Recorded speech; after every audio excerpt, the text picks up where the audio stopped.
Bonjour Laurent Jacobelli. Bonjour. Merci beaucoup d'avoir accepté notre invitation. Député de la Moselle, porte-parole du Rassemblement national. On est ensemble pendant 20 minutes pour une interview en partenariat avec la presse régionale, représentée par Stéphane Vernet de Ouest France. Bonjour Stéphane. Bonjour Oriane, Laurent Jacobelli, bonjour. Bonjour. On va revenir sur la victoire du PSG et la célébration de cette victoire. Les joueurs parisiens qui ont fêté leur titre hier à Paris, sur les Champs-Élysées, au Parc des Princes, sans débordement majeur cette fois-ci. Le dispositif sécuritaire a été à la hauteur ? Non, bien sûr que non. Ce qui s'est passé pendant ces 2 jours, ce n'est d'abord d'un côté la victoire du PSG, une victoire française dont on peut être tous très heureux, et la défaite de la sécurité, la défaite de la civilisation. Quand on voit des hordes de sauvages débouler dans Paris, brûler des voitures, casser des vitrines, agresser des policiers et des pompiers, ça n'a plus rien d'une fête populaire. C'est du Hier, saccage. ça s'est bien passé sur les champs. Ça s'est bien passé sur les champs. Si vous estimez que faire des barrages sur le périphérique, comme ça s'est fait hier, avec encore beaucoup d'agressivité, c'est satisfaisant, eh bien c'est qu'on est tombé bien bas, c'est qu'on s'est habitué à la décivilisation, c'est qu'on s'est habitué à l'ensauvagement. Vous voyez, nous, au Rassemblement national, on ne s'y habitue pas. Et c'est un échec. C'est un échec, évidemment, de la politique de sécurité en France, et c'est un échec personnel de Bruno Retailleau, qui, pour la première fois, avait l'occasion de passer des paroles aux actes. Eh bien, on a vu que sur un plateau de télé, il savait utiliser les mots. Malheureusement, quand il fallait prendre sa casquette de ministre, pour le coup, c'était le chaos. Ça veut dire que vous êtes sur la même longueur d'onde que les Insoumis sur le sujet, qui reprochent à Bruno Retailleau d'être responsable des débordements? Non, nous sommes à l'opposé. C'est-à-dire que les Insoumis... Vous dites la même chose qu'eux, là. Oui, mais pour le résultat, mais eux auraient aimé qu'il n'y ait pas du tout de force de police. Nous, on aurait aimé qu'il y ait plus de force de police, qu'elle soit mieux, que les objectifs soient plus clairs, qu'il y ait des arrestations, et surtout que demain, ces voyous ne se retrouvent pas dans la rue. J'ai vu... Parce qu'il y a eu 500 interpellations, plus de 300 gardes à vue. Alors, donnons-nous rendez-vous et vous verrez combien sont libres dans quelques jours. Le problème, il est là, c'est que ceux qui vont dans les rues mettre le feu, agresser, eh bien, ils savent très bien qu'ils ne risquent rien. Et c'est pour ça qu'ils défient la République. C'est pour ça qu'ils défient un pays dans lequel ils ne se sentent pas bien, qu'ils n'aiment pas. C'est pour ça qu'ils veulent contrer l'autorité de l'État. Et vous parliez des députés insoumis. Eux, les députés insoumis, regrettent qu'il y ait eu des policiers. Ils auraient aimé que ces gens puissent se défouler librement, parce que là où nous voyons des voyous, là où nous voyons des délinquants, là où nous voyons des sauvages, la France insoumise, elle, voit des électeurs. Et Bruno Retailleau, il vous accuse de tromper les Français. Il dit le RN trompe les Français. Oui, mais Bruno Retailleau, probablement, est très suspicieux sur la question, parce que c'est ce qu'il fait à longueur de journée. Vous savez, on accuse souvent les autres de ses propres turpitudes. Monsieur Bruno Retailleau, qui est arrivé, qui a dit avec moi, vous allez voir, la sécurité, ça va arriver, je pique le programme du Rassemblement national et je vais l'appliquer. Comme ça, vous n'aurez pas besoin de voter pour eux. On a vu hier, voilà, on a vu que les mêmes hordes arrivent sur Paris, on a vu la même incapacité à les arrêter, on a vu le même désarroi. Mais qu'est-ce que vous auriez fait de plus que ce qu'il a fait et que ce qu'a fait le préfet de police? Mais d'abord, les forces de police supplémentaires auraient été bien plus massives. On s'attendait tous exactement à ce qui s'est passé, malheureusement. Et puis surtout, nous aurions déjà travaillé depuis le temps que M. Macron est là, pour que la justice soit implacable. D'abord, la justice des mineurs. Quand un mineur est attrapé en train de faire le délinquant, eh bien, il peut être garanti qu'il aura une peine, même courte, 1 mois, 2 mois, dans un centre spécialisé, mais il aura une peine. Bon, mais pourquoi vous pointez du doigt Bruno Retailleau? Il n'est pas ministre de la Justice, Bruno Retailleau? Non, il est ministre de l'Intérieur, et ça n'a pas marché. Vous savez, quand on est ministre... Il n'est pas responsable de ce que fait la justice. Il est co-responsable du chaos d'hier. Voilà. Ça n'a pas marché hier. Voilà. Moi, j'ai vu des policiers agressés. J'ai vu un pauvre pompier sur lequel des jeunes tombaient en l'agressant. Tout cela n'est pas supportable. Vous pensez aux commerçants qui, ce matin, retrouvent leur boutique sans dessus-dessous, à ces particuliers qui ont eu leur voiture brûlée, et vous allez leur dire que M. Bruno Retailleau a fait le boulot. Il n'a pas fait le boulot. Il faut être clair. Il faut dire les choses. Sauf que vous pointez du doigt le seul Bruno Retailleau. Il vous inquiète à ce point, Bruno Retailleau? Non, Bruno Retailleau ne m'inquiète pas. Il se trouve que c'est le ministre de l'Intérieur. J'ai dit la même chose de M. Darmanin quand il y a eu des incidents au Stade de France lors de la dernière Ligue en 2022. Vous savez, la même chose à chaque réveillon. Ça fait des décennies que nous critiquons les ministres de l'Intérieur. Pour une fois, il aurait fallu mettre les moyens en question adaptés à la menace. Et il faudrait surtout que ces gens qui sont dans la rue sachent qu'ils n'en sortiront pas impunis et qu'ils paieront les dégâts. S'ils doivent travailler toute leur vie et que toute leur vie leur salaire soit ponctionné, ça devra être leur cas. Que si leur famille touche les allocations, elle touche l'aide au logement, eh bien les aides seront supprimées. Il faut qu'ils sachent qu'ils finiront en prison. Tout cela ne doit plus rester impuni. On parle de la sécurité. Vous savez, à l'étranger, ces images ont fait le tour. La France a une image terrible de pays ensauvagés, de pays où les émeutes ont lieu tous les 4 jours, de pays où on n'est plus en sécurité. Est-ce que c'est ça notre France? Est-ce que c'est ça qu'on veut léguer à nos enfants? Bien sûr que non. On veut pouvoir passer des réveillons en paix. Hier, ça aurait dû être une journée de fête pour le PSG. Célébrer la victoire. Il aurait dû avoir le champagne qui coule à flot, les gens qui dansent dans les rues, avoir des fêtes populaires. Et on s'en trouve aujourd'hui à faire le bilan, un bilan terrible d'émeutes. Mais qui sont les auteurs de ces débordements, pour vous, en fait ? Vous parlez de jeunes, vous parlez de sauvages, de hordes, vous avez un profil type, ces gens qui sont descendus dans la rue ? Ce sont clairement des bandes organisées qui profitent de la joie populaire, des événements publics pour venir saccager, pour venir attaquer, pour venir piller et venir agresser. Ce sont des gens qui envoient un signal clair à la République française, je ne t'aime pas, je t'agresse volontairement, qui se défie de l'autorité représentée par les policiers.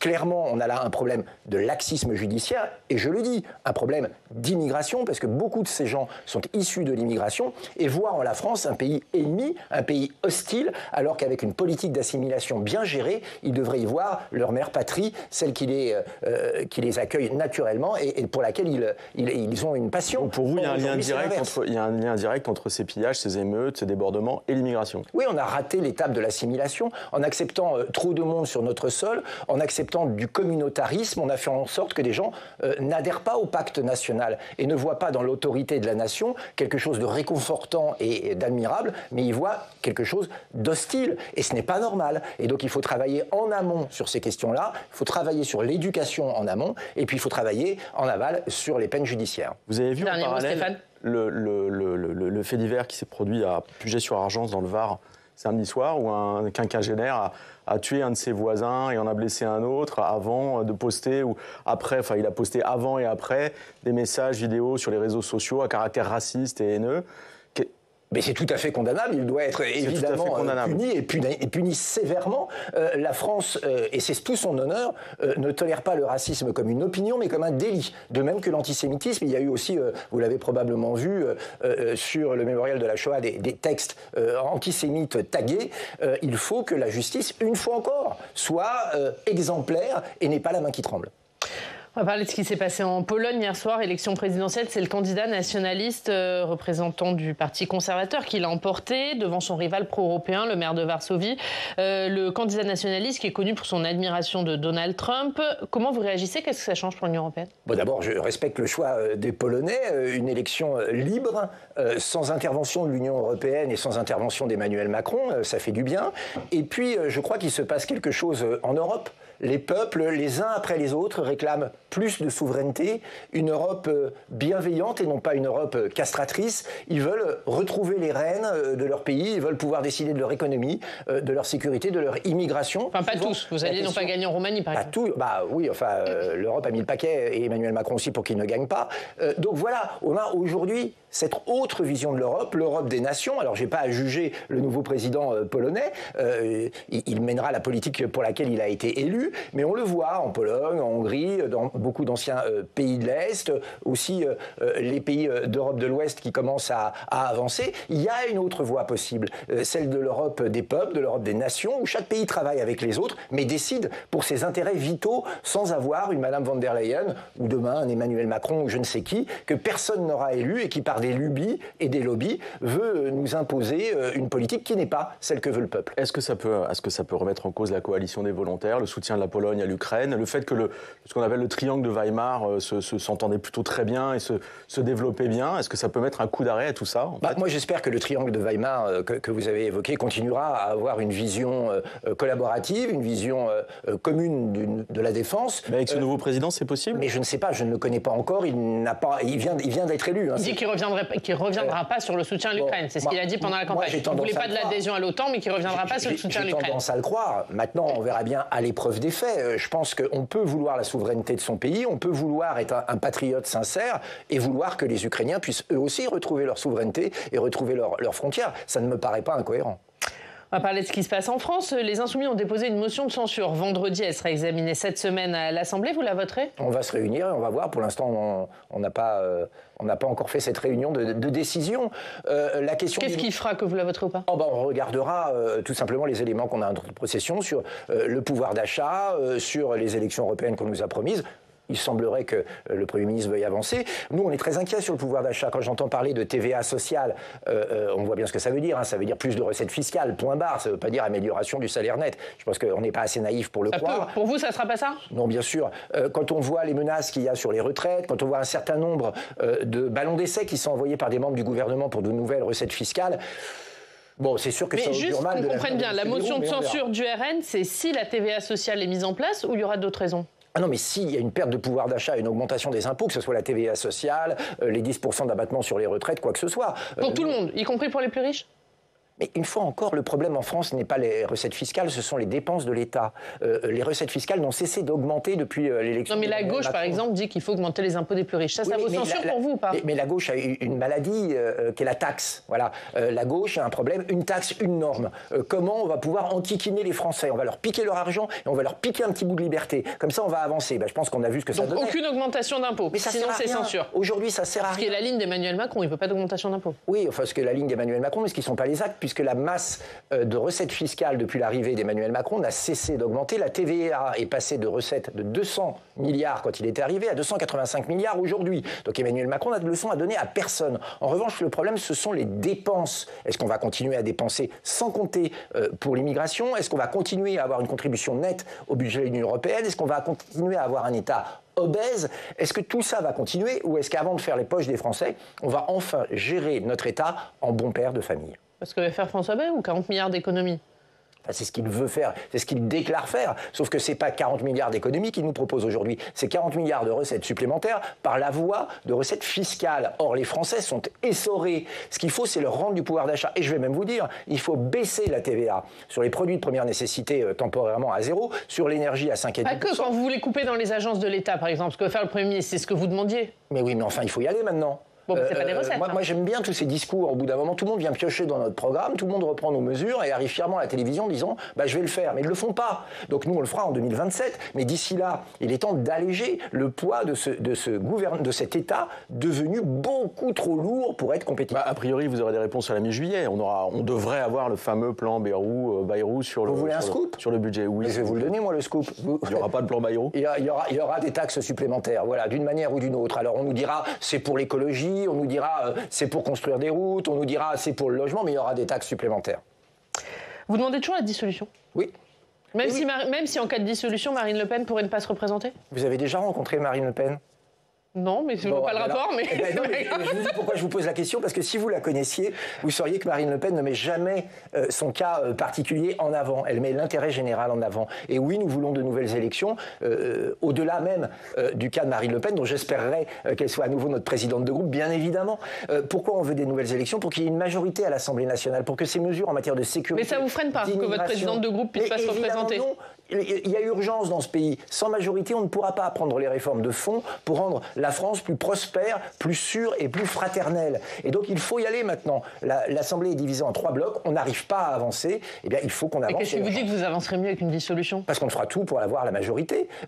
Déjà, vous perdez les législatives partielles. Oui, alors vous perdez des députés à chaque législative partielle. Moi, que les législatives partielles n'ont d'indicateur que le nom. Vous avez vu notre résultat historique, même si il a été beaucoup critiqué aux dernières législatives. Nous voulons une majorité, nous aurons un programme pour le faire. Et je pense que les Français ont compris que la droite qui appelle à voter pour l'extrême gauche antisémite, ça ne peut pas durer, et qu'une assemblée qui n'a pas de majorité ne peut rien gérer. Juste concernant l'inéligibilité de Marine Le Pen, juste une précision. Le tribunal administratif de Lille doit rendre sa décision mercredi quant à son mandat de conseillère départementale du Pas-de-Calais, puisque l'inéligibilité de 5 ans est immédiate. Normalement, elle devrait être déchue de ce mandat. Et pourquoi elle conteste? Et quelle conclusion est-ce que vous attendez? Marine Le Pen est combative. C'est pas parce qu'il y a un obstacle que Marine arrête de progresser. On a clairement une forme d'offensive contre Marine Le Pen. J'ai l'impression que certains ne veulent pas qu'elle soit présidente de la République. Et bien, face à ce mur que le système est en train de bâtir, Marine reste combative et elle le montre jusqu'au dernier moment. C'est magnifique parce qu'on se dit que si demain elle est présidente de la République, rien ne l'arrêtera pour protéger la France et les Français. Quelles que soient les embûches, elle continuera. C'est un signal très fort de détermination, de courage et de volonté. Est-ce que s'il y a des législatives prochainement, Jordan Bardella sera candidat? Alors il faudrait lui poser la question. On parle de lui dans le Var notamment. Écoutez, posez-lui la question. En tout cas, moi je sais que ce serait une immense valeur ajoutée dans notre groupe, parce que Jordan a une vraie vision de la France, un vrai sens de l'intérêt national, et puis il sait gérer un parti, donc il saurait... Et vous aurez besoin d'un président de groupe co-gérer ou gérer ses activités à l'Assemblée nationale, et puis voilà, donc il serait le bienvenu, mais je sais qu'il fait un travail formidable aussi au Parlement européen, où notamment il est en train de gagner avec son groupe, avec notre groupe, un certain nombre de batailles contre l'écologie punitive, et ça fait du bien. Un mot sur ce qui va se passer à l'Assemblée cet après-midi. Oui, cet après-midi à 16h, une proposition de loi composée d'un article unique va être examinée.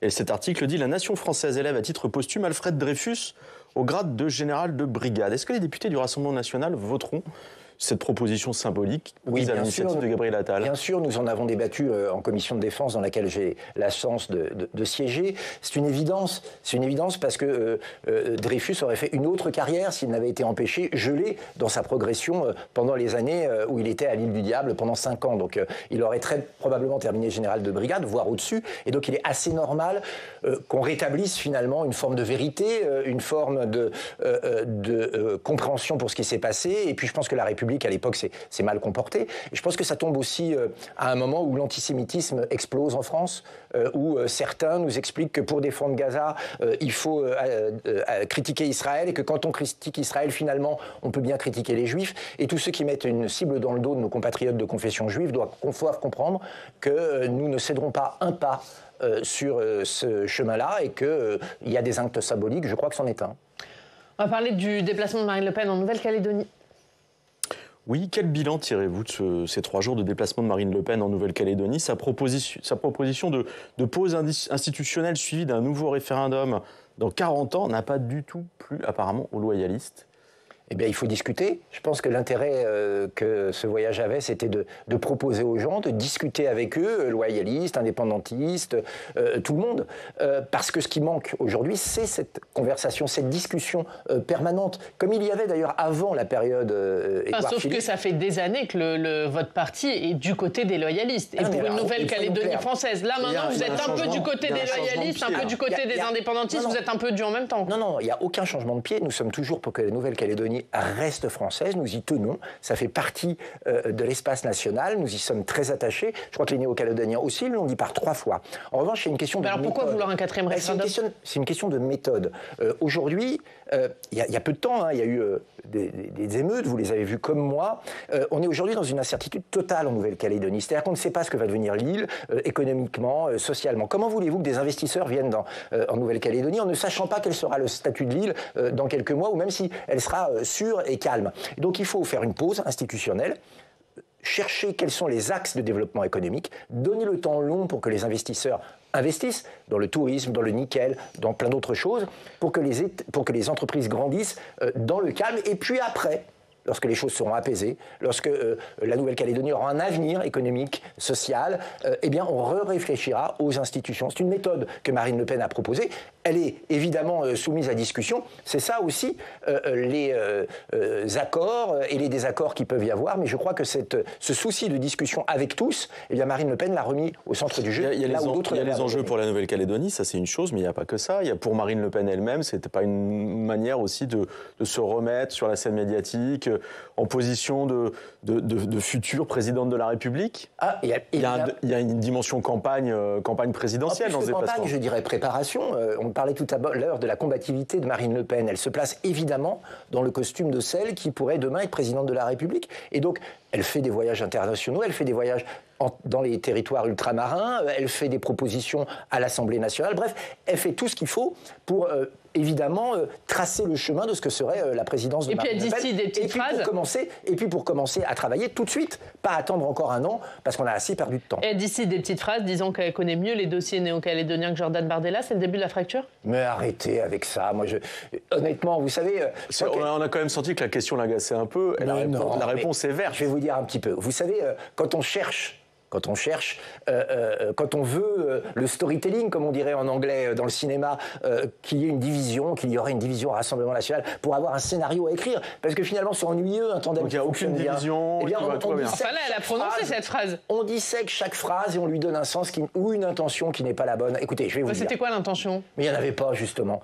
L'intention est de dire que Marine Le Pen, elle a étudié ce dossier depuis longtemps, qu'elle était sur place et que donc forcément, comme elle voyait tous les intervenants, elle avait une vision plus à même, là, ça laisse à penser que Jordan Bardella n'est pas prêt pour la présidentielle, il ne connaît pas le dossier. Jordan travaille tous ses dossiers, évidemment. Et vous savez avec qui, en plus, je vais vous donner un secret, avec Marine Le Pen. Donc, il y a aller chercher de la division ailleurs, hein, parce que je crois que chez les LR, ça va se battre dur. Chez les macronistes, n'en parlons pas. À l'extrême gauche, ça ne se bat pas à l'extrême gauche, puisqu'il y a le patron de la secte qui dit vous vous taisez ou vous partez. Mais chez nous, vous voyez, c'est pas comme ça. On a un tandem qui discute, qui travaille ensemble et qui progresse ensemble. On a une chance infinie. Je crois que les Français ont aussi beaucoup de chance. Avant la présidentielle, il y a les municipales. Quel est l'objectif pour le Rassemblement national municipal? On va conquérir des communes, bien évidemment. Lesquelles, par exemple? Nous verrons bien, mais Non, mais vous avez des villes cibles, j'imagine. Vous avez fait votre 1er mai à Narbonne. Narbonne, c'est une ville cible? Écoutez, nous verrons bien. Nous avons d'abord des villes qui fonctionnent bien. Hénin-Beaumont, Hayange, Perpignan et plein d'autres. Je ne voudrais pas en oublier, Beaucaire, pour ne vexer personne, mais nos maires font un travail excellent. On a des gens qui, sur le terrain, font un travail exemplaire. Je pense à Laure-la-Valette, par exemple, à Toulon. Bref, il y a des gens bien partout. Donc Toulon, ça fait partie des villes que vous voulez conquérir? En tout cas, moi, je serais extrêmement heureux que ma collègue se présente là-bas et puisse gagner. Mais vous savez... C'est pas fait? Elle n'est pas sûre de se présenter?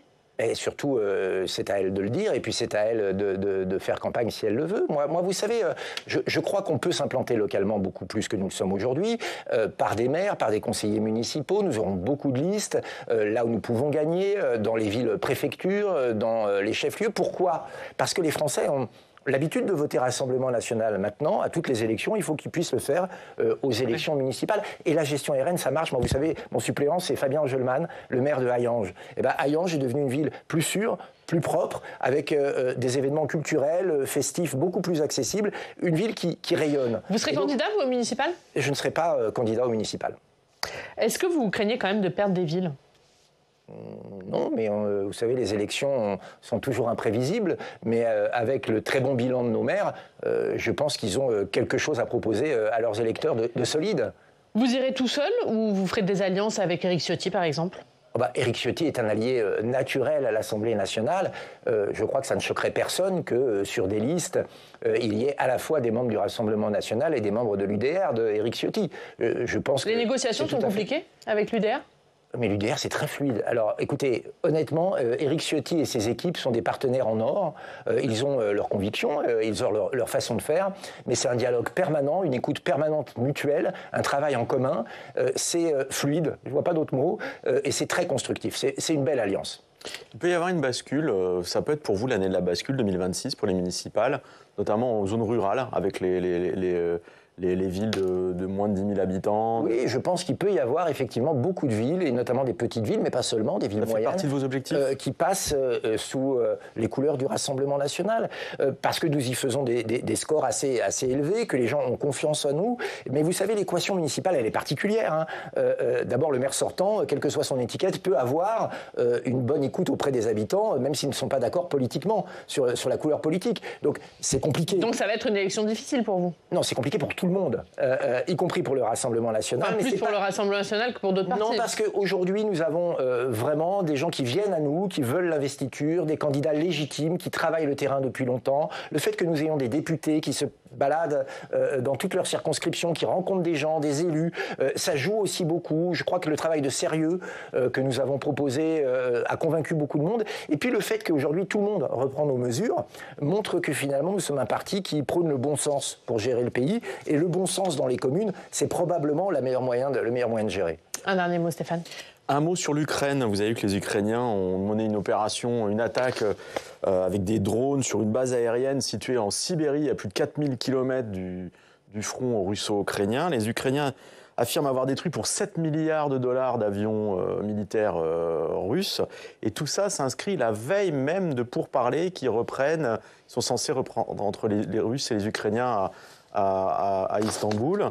Est-ce que la paix est encore possible dans ce conflit, ou est-ce que vous attendez une nouvelle escalade entre les deux? En fait, la paix est non seulement possible, mais c'est la seule issue possible. Donc tout doit être mis en œuvre pour que cette paix arrive, et elle arrive le plus vite possible. Nous, on demande depuis longtemps une conférence internationale sous l'égide de l'ONU, avec évidemment l'Ukraine et la Russie autour de la table, les États-Unis, la Chine, les pays de l'Est européen, les pays baltes, qui sont très directement concernés par la menace russe, pour avancer. Ce qui s'est passé hier et cette attaque de drone m'inspire deux réflexions. La première, c'est que ce sont souvent les derniers soubresauts les plus violents avant la négociation. Chacun veut arriver en position de force à une négociation.